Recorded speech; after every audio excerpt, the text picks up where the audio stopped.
ஒரு sensor board certificate கூட வாங்க தெரியல. இவெல்லாம் என்ன உச்சபட்ச நடிகர்?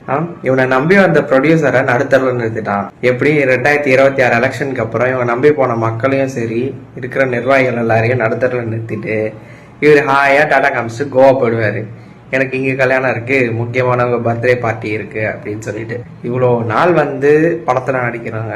ஆனா ஒரு சென்சார் சர்டிபிகேட் எப்படி ப்ரொசீஜரா வாங்கணும்ன்றது கூட தெரியல. இந்த லட்சணத்துல உச்சபட்ச நடிகர் 500 கோடியை விட்டுட்டு வர, 1000 கோடியை விட்டுட்டு வரன்னு பீத்தல் வேற. இப்ப இவரால் லாஸ் ஆச்சு. அந்த லாஸை பத்தி பேசுவாங்களா? பேச மாட்டாங்க. ஏன்னா அவங்களுக்கு என்ன தேவையோ அது மட்டும் தான். ஒரு சென்சார் போர்டு இஷ்யூ கூட ரிசால்வ் பண்ண தெரியாதவர் நாளைக்கு தமிழ்நாட்டுல இருக்கிற எந்த ஒரு பிரச்சனையா இருந்தாலும் என்ன பண்ணுவாரு? இப்படிதான் அமைதியா வீட்டுல உட்காந்துட்டு இருப்பாரா?